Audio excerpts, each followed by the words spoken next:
Bonjour à tous et bienvenue dans ce nouvel épisode de Fan Club Podcast. Je suis de retour cette semaine, malheureusement, avec une voix faible, puisque je vais raconter ma vie pendant quelques instants, mais tout simplement ma chambre doit être très mal isolée, puisque le chauffage commun de l'immeuble fonctionne, mais il fait moins 15 degrés depuis une semaine. Et ça a mis du temps au début de l'hiver à ce qu'elle se réchauffe. Sauf que là, ça allait maintenant.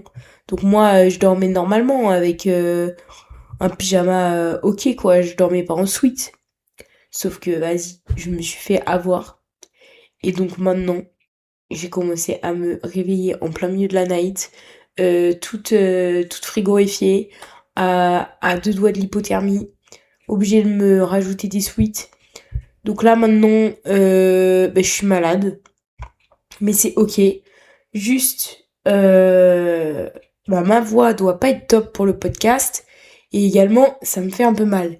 Mais moi, je donnerai ma vie pour ce podcast, les gars.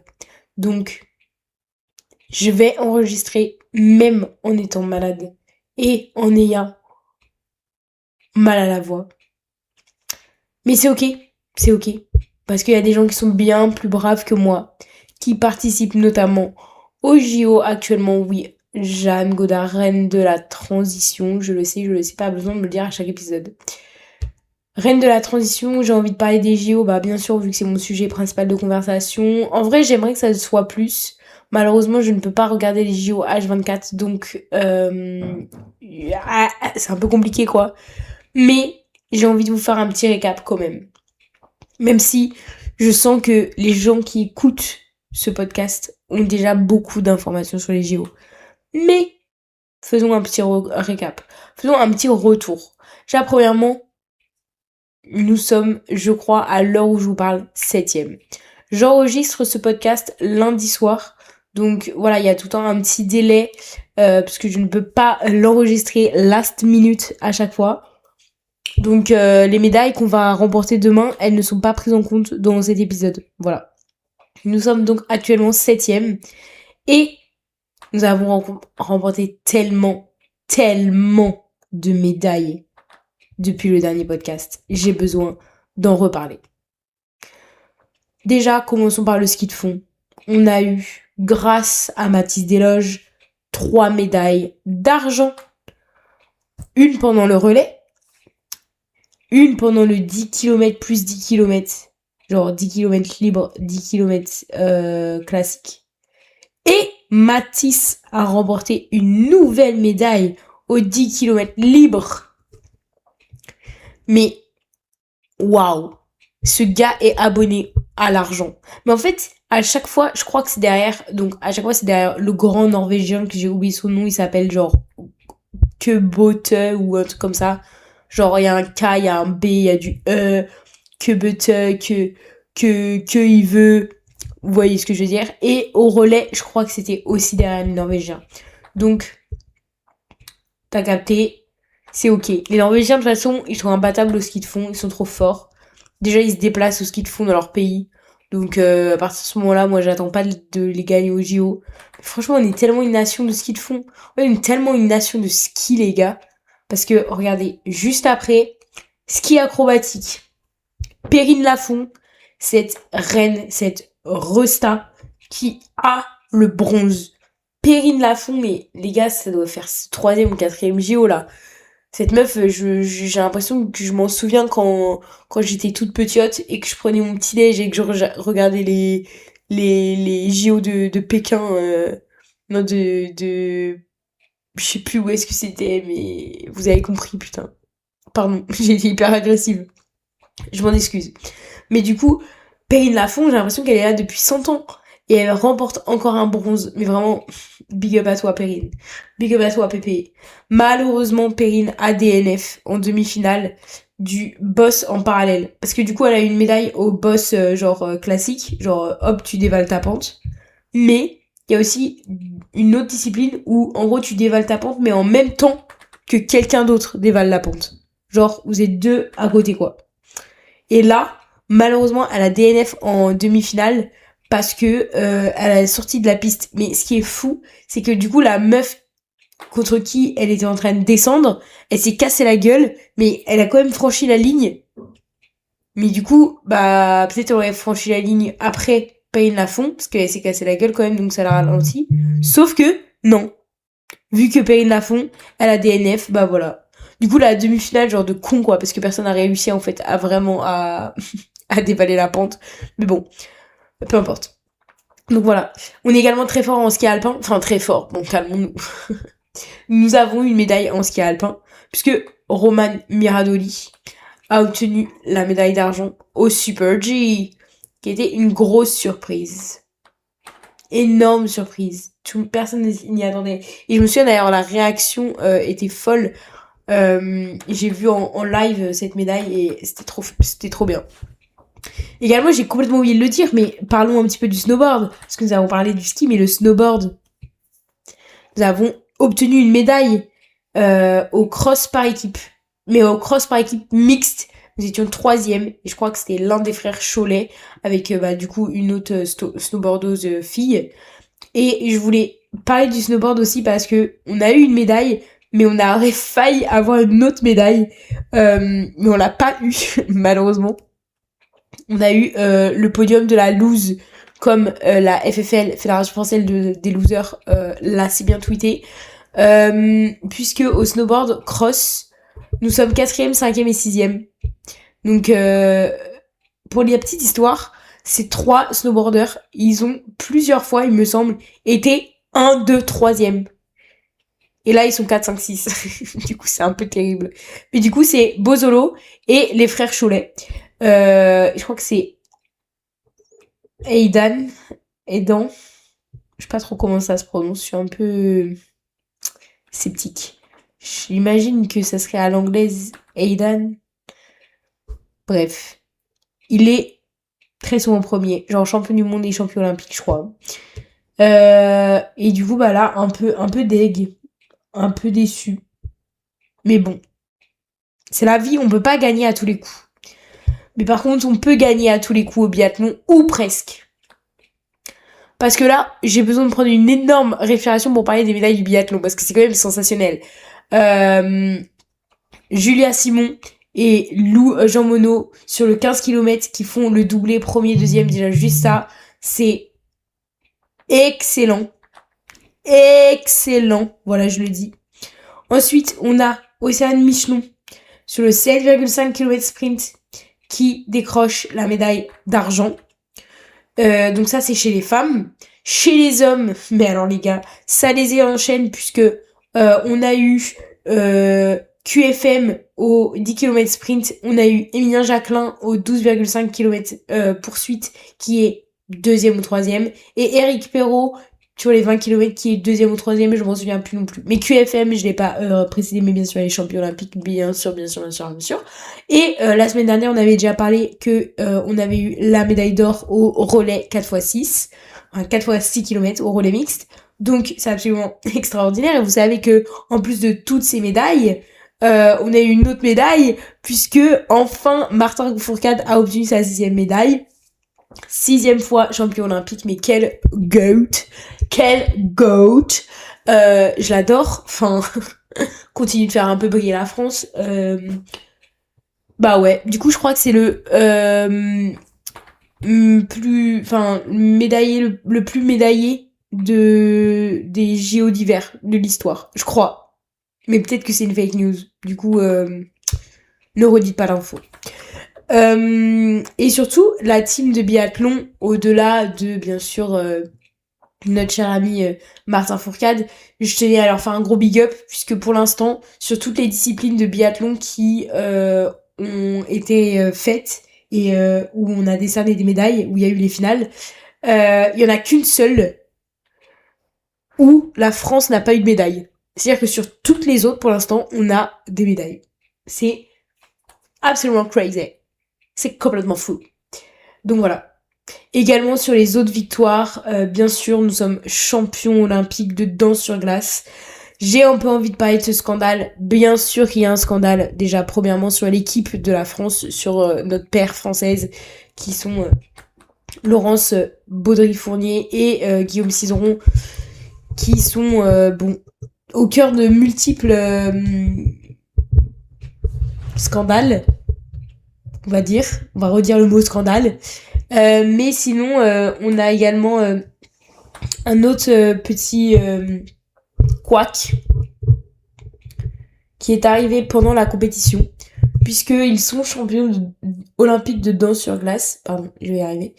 Mais voilà, les États-Unis remettent un petit peu en question notre titre, puisque oulalalala, attendez, parce qu'en fait moi je suis en train en même temps regarder en live les JO et je viens de voir un cassage de gueule pour la paire américaine au patinage artistique. C'est pas le sujet du jour, Il faut que je me concentre. Du coup, moi, ce que je veux dire, c'est que la paire américaine, mais de danse sur glace, aucun rapport avec ceux que je suis en train de regarder à la télé en ce moment, a fait appel et a demandé d'ailleurs, voilà, une revérification après la remise des médailles, parce qu'ils jugent que les jurys français, enfin le jury français, n'a pas été n'a pas été impartial vis-à-vis de son jugement envers la paire française. Puisque, effectivement, bon, moi, ça là, par contre, je vais être complètement impartial. Effectivement, quand tu regardes les vidéos de synchronisation du duo américain et du duo français, voilà, le duo français est quand même pas au top de la synchro. Mais, je pense que, techniquement, c'était plus dur. Mais bon, je vais pas m'inventer jury, hein. Moi, j'ai pas les compétences ni les connaissances pour faire ça. En tout cas, ce qui est sûr et certain, c'est que cette demande, elle a été refusée. Ils ont ils ont dit non, c'est pas vrai, voilà. Donc, il y a pas de souci sur ce point-là. Hein. Les Français vont garder leur médaille, mais pourquoi ils ont demandé à revisiter? C'est parce que les Français, enfin l'écart entre la note donnée au couple français et donnée au couple américain pour le jury français était de 8 points. C'était le plus gros écart. Sauf que ce qu'il faut prendre en compte, c'est que ce n'était même pas la meilleure note pour le couple français. C'est-à-dire que le jury français n'a pas donné la meilleure note au couple français. Également, il faut savoir que au patinage artistique, comme dans plein d'autres disciplines qui sont notées par des jurys, pour éviter que ça soit trop influencé en haut ou en bas, les meilleures et les pires notes sont enlevées pour faire la moyenne. C'est aussi comme ça que fonctionne le twirling.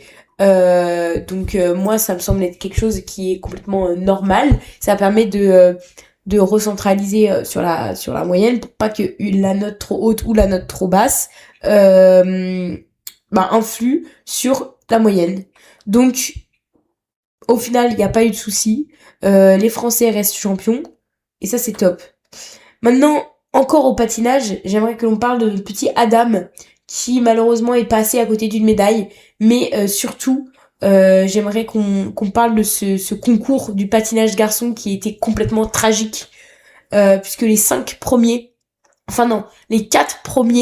à l'issue du programme court se sont complètement chiés pendant leur libre. Du coup, quand je dis qu'ils se sont chiés, ils sont tous tombés au moins une fois. Ils sont tombés entre une fois et 3 fois. Certains n'ont carrément pas fait leur chorégraphie, enfin pas fait certains éléments techniques, ou ils les ont fait en version réduite, c'est-à-dire qu'au lieu de faire des quadruples, ils ont fait des doubles. Donc je pense notamment au quad god Ilian Malinin, qui a fait, je pense, elle est peut-être seulement 2/3 de la difficulté qu'il avait prévu de base. C'était complètement terrible comme concours. Franchement, ça m'a brisé le cœur parce que déjà pour notre Français qui était 3e à l'issue du programme court, qui s'est retrouvé, je crois, 8e au classement général. Franchement, ça me brise le cœur, mais ça me brise aussi le cœur pour ces 4 qui se sont complètement craqués. Alors, est-ce que il y avait un problème de glace? Parce que est-ce que la glace était trop usée? Je sais pas. Mais en tout cas, ils ont tous cédé sous la pression. Je pense que Ilya Malinine, c'était peut-être s'il y avait un problème de glace, c'était à cause de ça, mais à mon avis, c'était aussi par la pression qu'il avait de base, mais en plus de voir les 3 personnes avant lui se craquer entièrement et se dire bon bah là, enfin franchement, c'est l'autoroute vers la victoire et que en fait finalement ça soit limite trop simple. Bah il s'est complètement cassé la gueule, mais lui, sa note, je crois qu'il a été 15e du programme libre et qu'il s'est retrouvé peut-être 6e au final du programme, enfin du classement général. Je crois que c'est un délire comme ça, mais je suis pas non plus certaine des chiffres que j'avance. Du coup, me croyez pas sur parole. À part la 15e place, ça j'en suis sûre. Mais sinon, la 6e place de Malinine et la 8e place d'Adam, c'est possible que ça soit inversé. Possible que j'ai inversé les deux, je sais pas. Du coup voilà, franchement ça m'a brisé le cœur, mais en même temps ça me fait vraiment vraiment aussi beaucoup de, enfin genre je suis trop contente aussi pour l'Azerbaïdjan, qui je ne me souviens plus de son prénom, donc c'est vraiment regrettable puisque ça ne met aucun respect sur lui en fait. Du coup voilà, mais en tout cas franchement, big up à lui parce qu'au final, c'est ça. Enfin, il y en a plein qui disent ouais, il mérite pas parce qu'il aurait jamais gagné si les gens ils ne seraient pas cassé la gueule devant lui. Bah effectivement, mais c'est aussi le propre d'une compétition. C'est une compétition, ce n'est pas dire que tu es le meilleur of all time. Ce n'est pas dire que tu es le meilleur, genre tu es celui qui sait faire le plus de choses actuellement. C'est celui qui ne cède pas à la pression. Être un grand sportif, ce n'est pas savoir faire plein de choses techniquement, c'est aussi savoir gérer la pression et être au rendez-vous. Et lui, il a su être au rendez-vous. Donc peut-être que son programme, c'était pas le meilleur, mais c'est celui qui a réussi à le faire. Donc voilà. Je me suis vraiment étendue sur les sujets. Je veux aussi parler du hockey sur glace masculin. Après la triste histoire du hockey sur glace féminin français, on part sur les mêmes bases en termes d'équipe masculine. Hier dimanche, on a perdu lamentablement contre le Canada. On a aussi bien perdu contre la République tchèque. C'est compliqué. Franchement, c'est très compliqué. On va pas être qualifié pour la suite, hein, bien sûr. Ça me désole parce que voilà. Mais bon, il faut aussi se dire que nous, notre meilleur gars, c'est Texier parce qu'il est à la NHL. Pardon pour ce bug. Mais dans les autres équipes, dans l'équipe du Canada ou l'équipe des États-Unis, c'est leur équipe entière qui est dans la NHL. En équipe de Norvège et de Suède, c'est pareil. République tchèque, je pense qu'ils sont à 50% de leur équipe minimum. Donc, c'est pas...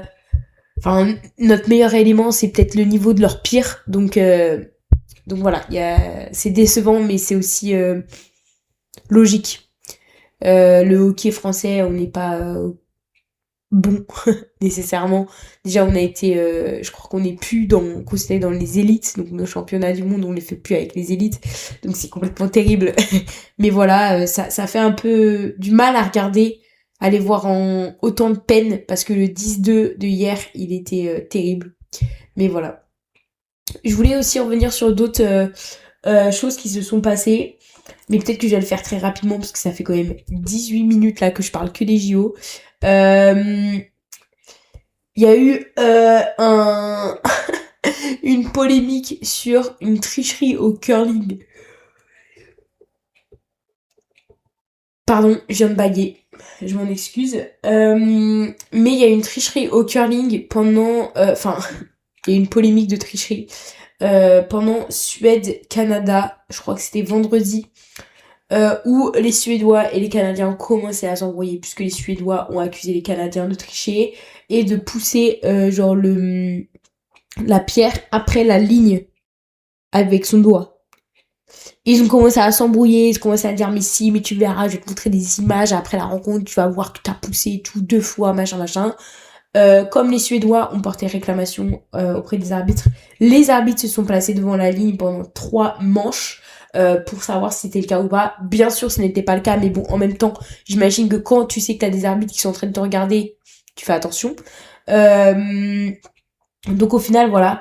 Maintenant, j'ai vu les images et j'ai un peu l'impression que... En tout cas, il le touche avec son doigt.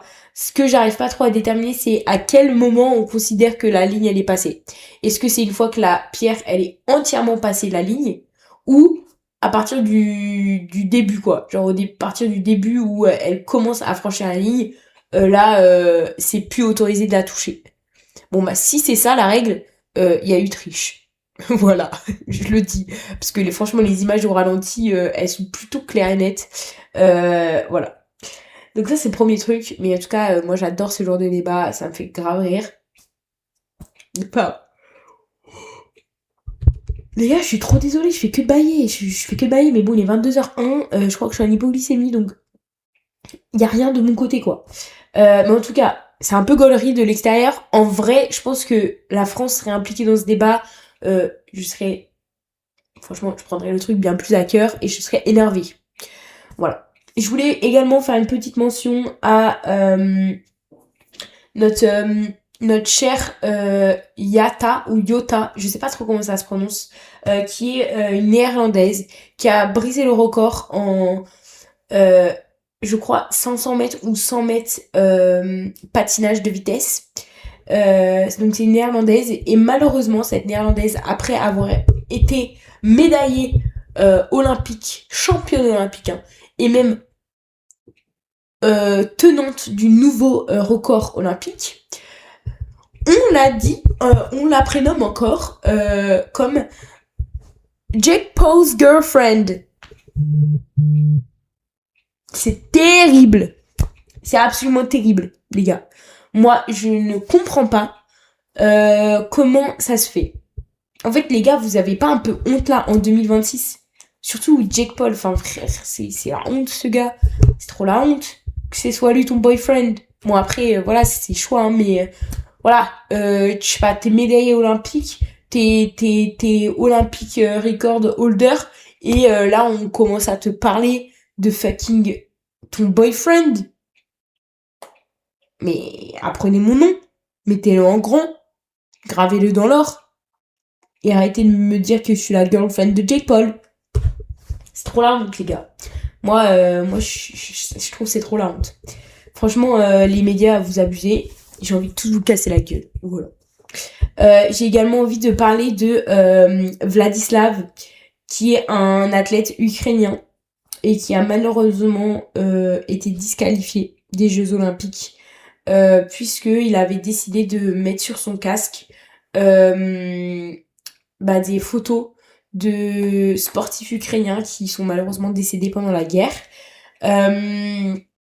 Et le comité international olympique a refusé, puisque dans le règlement olympique, c'est stipulé que les athlètes ne peuvent pas faire de actes politiques. C'est quelque chose que je comprends, puisque le propre de l'olympisme, c'est de faire en sorte que tous ces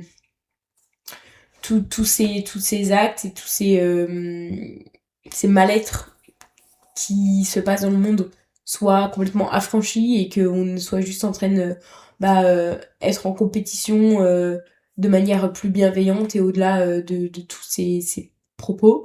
Après, moi, je trouve qu'il y a quand même quelque chose qu'il faut se dire, c'est qu'il y a des pays qui ne sont pas représentés. Ou en tout cas, où on n'a pas le droit de montrer leur drapeau. Ils sont placés dans l'équipe équipe olympique, je sais plus trop les athlètes, voilà, je sais plus trop c'est quoi leur nom, mais ils ont pas le droit d'être représentés par leur pays. Donc je trouve que c'est une position que prend le comité olympique tous les 2 ans quand il y a des JO. Et du coup, je trouve qu'il y a des choses qui sont, moi, qui me semblent logiques en fait. Le règlement, je trouve que c'est normal.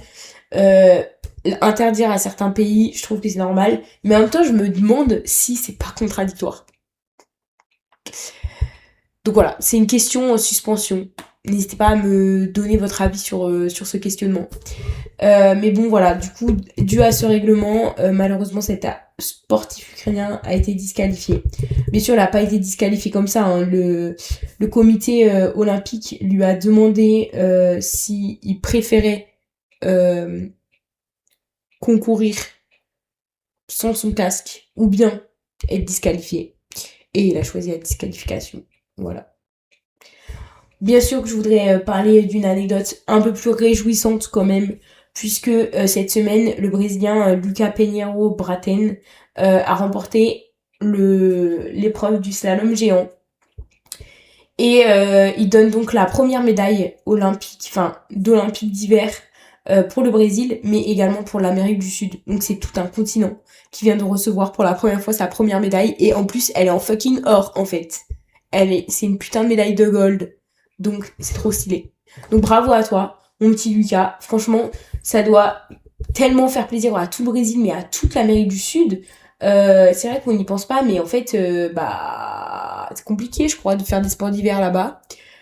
Également, il faut savoir que ces disciplines sont très chères. Voilà, j'en parlais la semaine dernière avec la première médaille d'or qui a été reçue par une femme noire aux Jeux Olympiques d'hiver. Là, c'est un peu le même délire. Donc en vrai, ça fait trop plaisir d'avoir des premières fois comme ça. Également, je voulais parler d'un petit fait un peu marrant.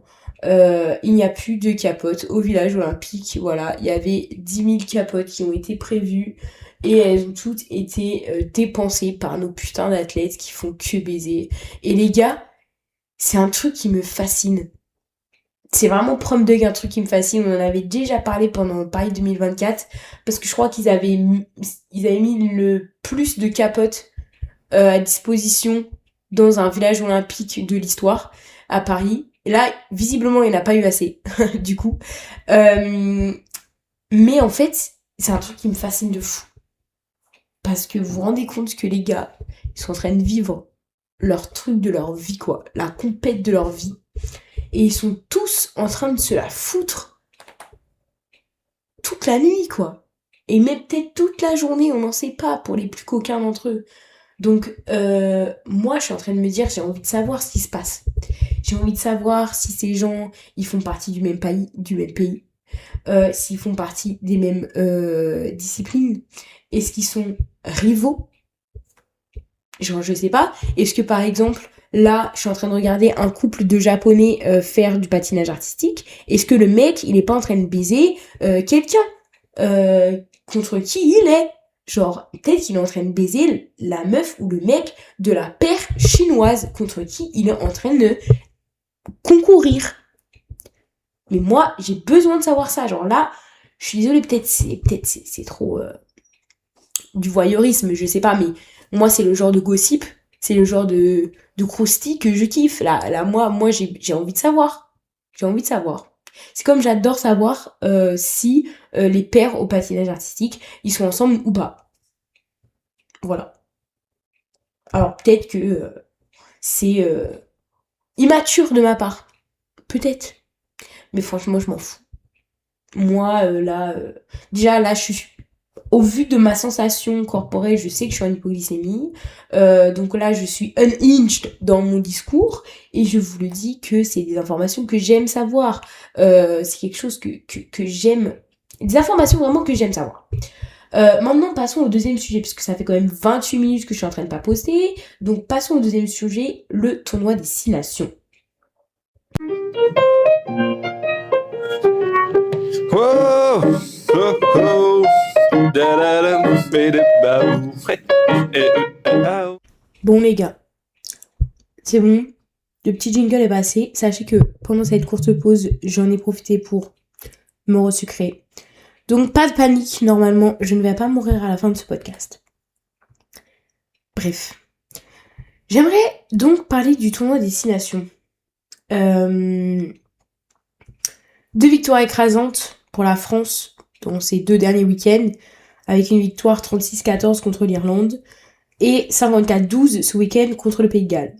Donc sachez que moi je trouve ça exceptionnel quand même de marquer autant d'essais. C'est-à-dire que là, il me semble que pour les 2 matchs, nous avons récolté notre point notre point offensif, en plus d'avoir gagné. Donc, bah, bravo à nous qui sommes également sur le terrain. Je rigole. Mais voilà, j'ai envie de parler de plein de gens. Déjà, Jalibert, Dupont, Ramos, vous êtes une charnière pour moi que j'aime, dont je rêve la nuit. Votre efficacité m'interroge. J'ai l'impression que vous êtes imbattable. J'ai l'impression que vous courez plus vite que tout le monde et j'ai l'impression aussi que personne ne peut vous plaquer. Personne peut vous arrêter. Je comprends pas. Et sur la même remarque, sur la même lignée, Louis Biel-Biarré. Bon, ça j'en parle à chaque match. Chaque fois que je parle de rugby, je parle de lui, à quel point je l'aime, c'est ma vida loca. Ce gars, je pense que je peux donner ma vie pour lui. Parce qu'il lui-même est en train de donner sa vie pour le peuple français. On parle quand même d'un gars qui a plusieurs reprises, vomi à la fin d'un match, tellement il avait donné ses tripes. Vous vous rendez compte ou pas? Moi, je suis chaud barre. Également, j'aimerais parler d'un petit nouveau qui a fait ses débuts ce week-end. Fabien Boiry, FBB. Après LBB, FBB, t'as capté. Félicitations à toi, tu as marqué un essai. Donc c'était un petit palois qui vient d'arriver tout droit de Pau, du coup, parce qu'il est palois.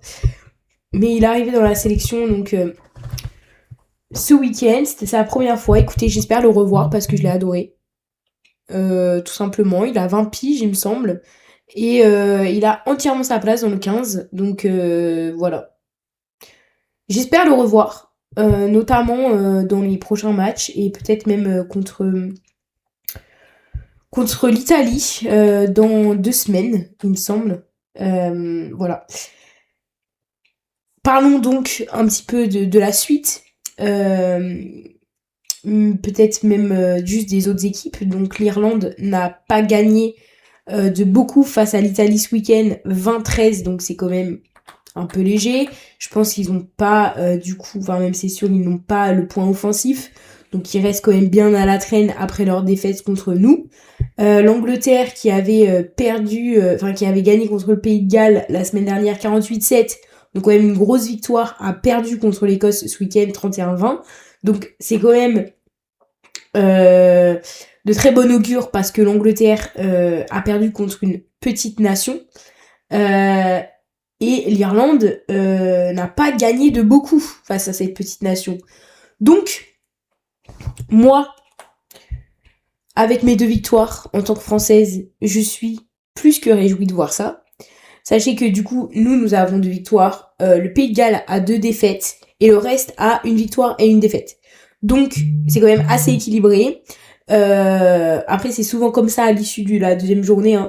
Mais voilà, moi, l'idéal, mon scénario, idéal pour le prochain week-end de rugby, qui est donc dans 2 semaines, c'est que l'Irlande...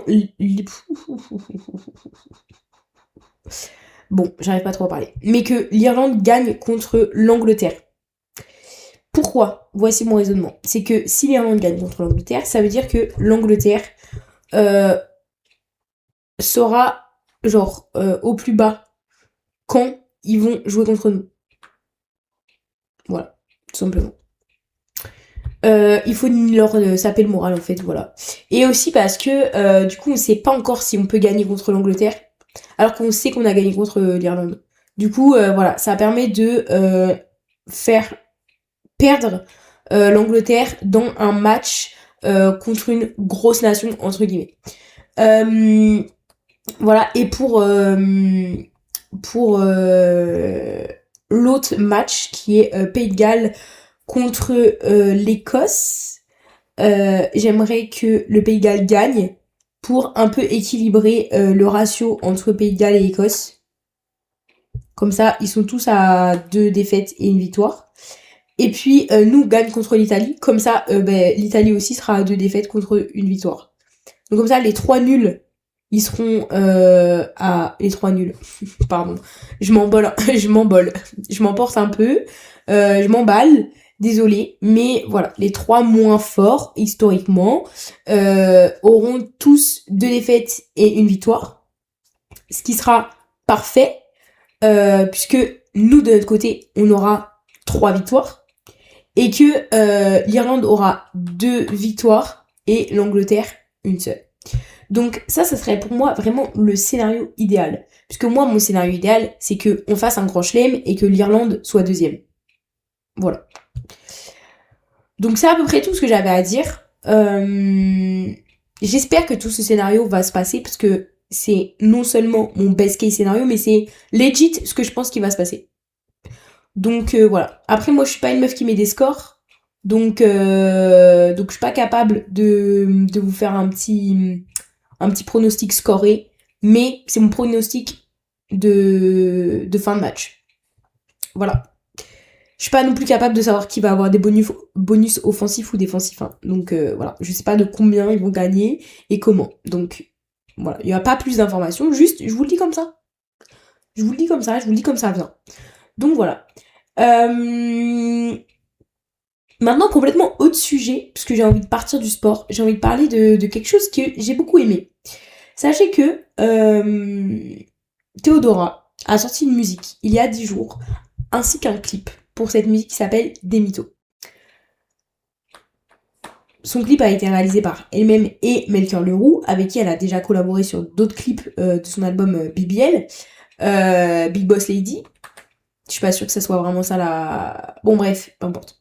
Et ce clip a beaucoup fait parler, ou en tout cas, il y a eu un certain engouement sur ce clip, puisqu'il est très très bien réalisé. Et la raison pour laquelle je me permets de dire ça, c'est que il y a des tonnes de références. Mais quand je dis des tonnes, c'est vraiment énormément, au point que, en fait, je pense que c'est uniquement des références. Et c'est des références de tout type. Des références audiovisuelles de tout type. On a à la fois des génériques, comme par exemple le générique de Monstres et compagnie, le générique de Catch Me If You Can, le générique de James Bond par exemple. On a aussi des références à d'autres clips, comme le clip de Missy Elliott sur Work It, le clip de Rita Mitsuko, certains clips de Grace Jones, notamment pour l'album Night Clubbin des années 80. Donc on a beaucoup de références. On a aussi des références en termes de mode et de photoshoot, de fashion designer, notamment les photoshoots de Serge Lutens avec le visage blanc et très cubique, enfin avec des formes cubiques derrière, enfin losange, enfin vous voyez de quoi je parle. Donc très stylé. Et puis on a aussi bien sûr plusieurs références à des films. Donc déjà, il y a une certaine référence à Alice au Pays des Merveilles, et notamment le personnage de la Reine Rouge. D'ailleurs, Alice au Pays des Merveilles de Tim Burton, pour préciser.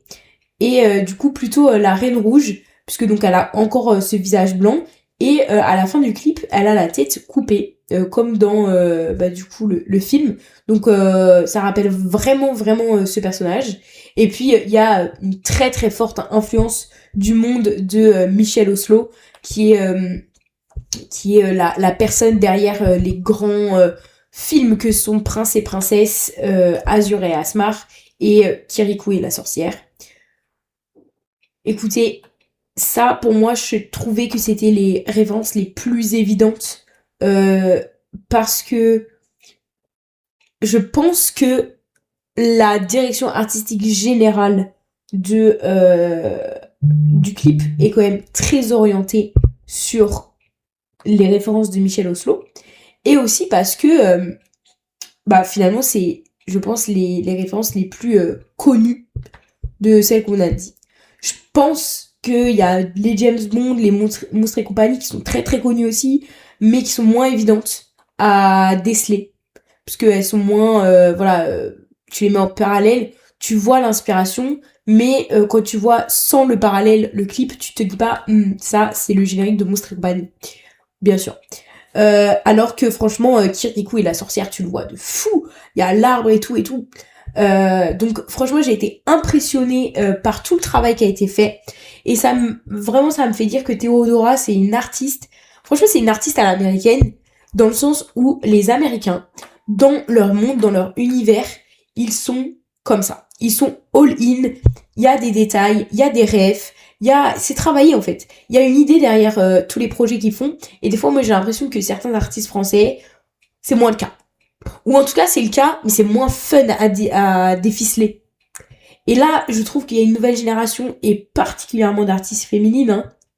Je vais en reparler un peu plus tard dans cet épisode, mais particulièrement d'artistes féminines, qui sont vraiment très attachées à la direction artistique, et au choix marketing, et à la signification de chaque chose. Je pense notamment à Elena et à Marguerite, qui sont pour moi les grandes stars de ça, en plus que Théodora. Je pense qu'elles sont aussi beaucoup inspirées par Charlotte Cardin, qui est très connue en France, parce qu'elle est québécoise, mais qui elle-même vit dans une pop américaine. Enfin, le Québec et le Canada, ils sont full influencés par les États-Unis, donc elle a cet ADN-là, et je pense qu'elle nous le transmet directement via les artistes comme Elena, Marguerite, Théodora. Théodora, d'ailleurs, j'ai envie de parler, maintenant, j'ai essayé de retarder le moment, mais voilà, je vais parler des victoires de la musique. Théodora qui a d'ailleurs fait un gros shout-out à Aya Nakamura, à plein d'autres artistes, rap, afro, mais plein d'autres artistes renois, finalement, on va dire. Parce que si son projet, il a été... Enfin, c'est ce qu'elle a dit, si son projet, il a été aussi bien reçu, c'est parce qu'il y a des gens qui ont commencé à introduire ce type de musique qui sont pas vraiment... Enfin, c'est pas du rap, en fait. Et c'est pas nécessairement de la musique afro, quoi. C'est de l'afro, mais non, c'est pas de l'afro, frère. Théodora, c'est de la pop. Mais je pense qu'il y a tellement d'influence dedans que t'arrives pas à définir. Il y a de l'influence afro, mais il y a de afro-africaine. Il y a aussi de l'influence caribéenne. Je pense que il y a tellement, tellement de choses dans cette musique que je n'arrive jamais à la définir. Et à la fois, il y en a qui la comparent à Yana Nakamura et je l'accepte, et en même temps, je le refuse. Parce que je l'accepte dans le sens où ce sont toutes les deux femmes qui vont à l'encontre, qui vont dans un sens, dans un genre différent de ce qu'il y a actuellement. Avec, non pas un mix de genres qui est le même, mais avec des origines, des genres qu'ils mixent qui sont proches. Du coup, je peux comprendre. Genre, il y a un peu de R&B pop dans les deux, il y a un peu d'afro dans les deux, voilà. Il y a aussi ce souhait de fluidifier la langue française dans les chansons. Il y a vraiment un truc en France qui m'énerve, c'est le besoin de comprendre. Mais en fait, quand on parle, c'est beaucoup moins articulé. Donc je vois pas pourquoi dans les chansons, il y a besoin que ça soit articulé. C'est un faux truc. Genre, c'est faux. Il faut arrêter d'avoir ce besoin. Vraiment, il faut arrêter de mettre cette pression sociale sur les artistes. Et je trouve que Théodora, que Aya Nakamura, elles s'affranchissent de ces codes. Donc, dans ce sens-là, elles sont semblables. Et c'est d'ailleurs dans ce sens-là que Théodora remercie Aya. C'est d'avoir ouvert la porte, pas ouvert, mais en fracassant la porte, au point où Aya est devenue reine de France, et Théodora est princesse de France. Peut-être même est aussi reine de France. Peut-être on peut avoir 2 reines de France, parce qu'on est en 2026, donc c'est ok d'avoir un couple de reines, en fait. Bref. Peu importe. Et du coup, genre, dans ce sens-là, c'est les mêmes. Mais, dans un autre sens, pour moi, c'est quand même des musiques qui sont différentes, hein. Pour moi, pour moi, c'est vraiment des musiques qui sont très, très différentes. Pareil, moi, je trouve que Aya Nakamura, à un moment donné, j'aimais bien. Je pense au lycée, au tout début. Maintenant, c'est quand même quelque chose, un style de musique que j'adhère moins. Même que j'adhère pas du tout. Enfin, je pense que je suis pas du tout Aya Nakamura. Théodora, je retrouve en elle quelque chose qui me fascine, qui me fait beaucoup rire.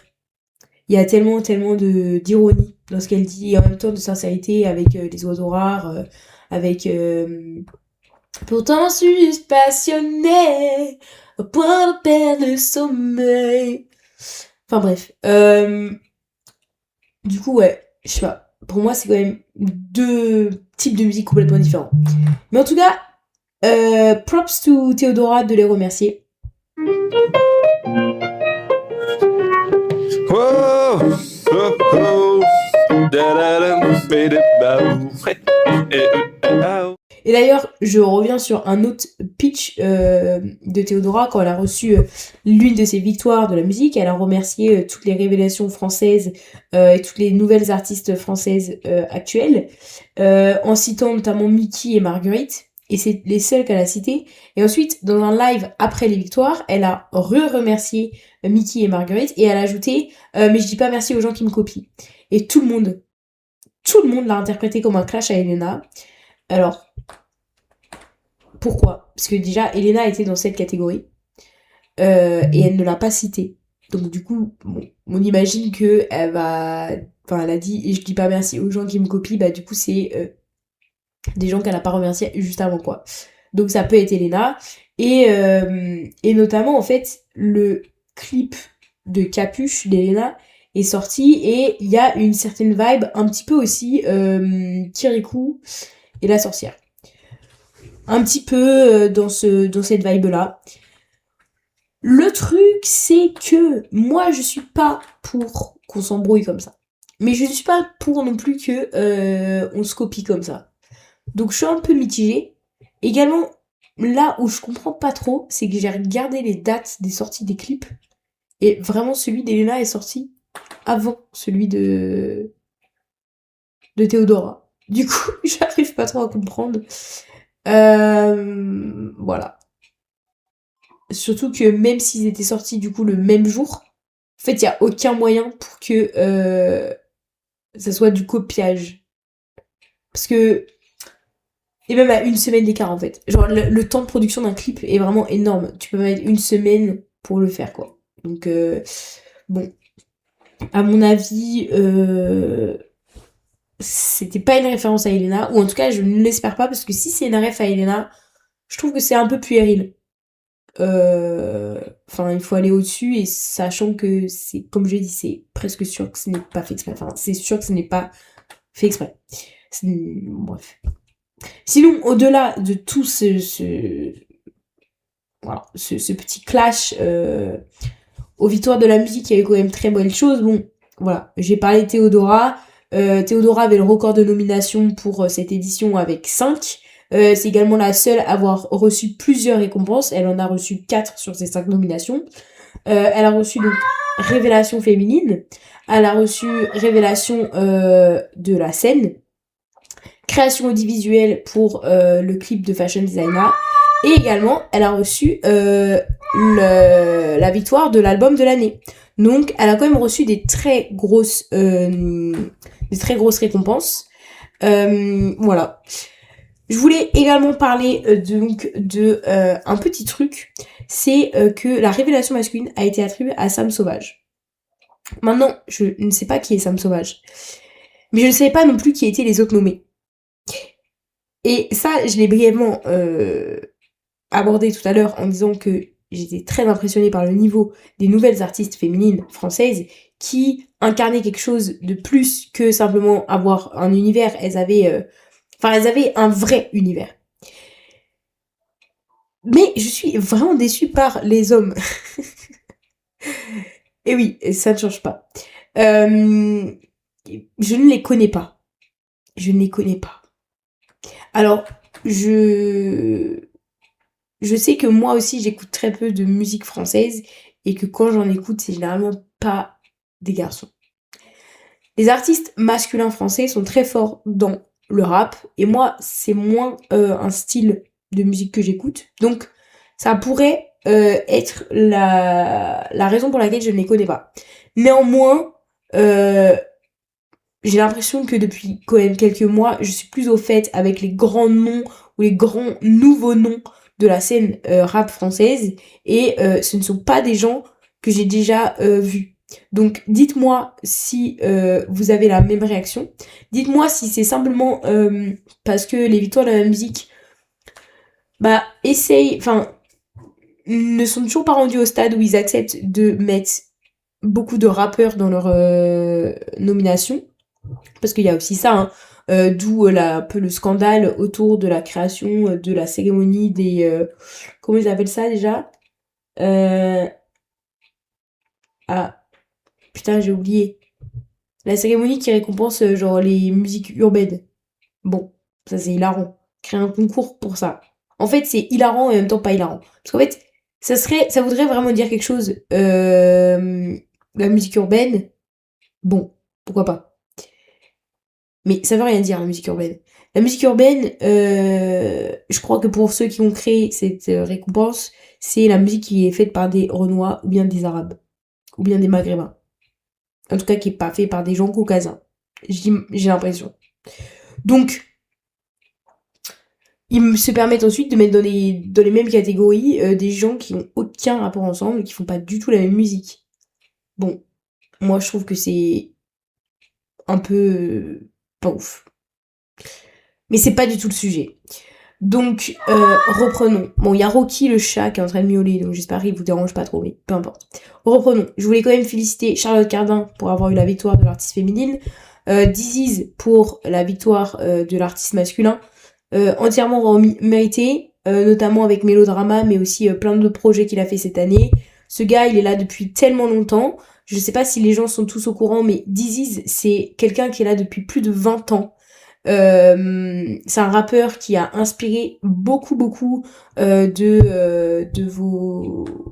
vos chanteurs préférés, rappeurs préférés actuels, notamment je pense à il a beaucoup travaillé avec, enfin il a beaucoup inspiré Orelsan, Nekfeu, il a vraiment fait beaucoup de choses et du coup je sais pas s'il est vraiment très connu dans notre génération parce que du coup il a commencé et il a eu son pic de base quand nous on n'écoutait peut-être pas encore trop de rap et après il a un peu disparu mais il était encore là, hein, mais juste il était plus en bac et là il est revenu et ça me fait trop plaisir depuis qu'il bosse avec Théodora, enfin c'était trop le feat de l'année en vrai. Mélodrama je crois que ça bat encore des records là, hein. Donc voilà. La chanson originale ça a été attribué à Elena pour Mauvais Garçon. Victoire du concert ça a été attribué à Justice.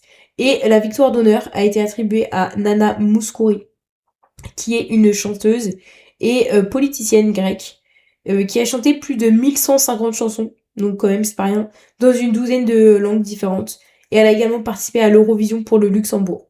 Et, euh, et en vrai, je trouve ça tellement intéressant, les, euh, les cérémonies de remise de prix, parce que t'as tout le temps cette petite victoire d'honneur. Bon, des fois, c'est du bullshit.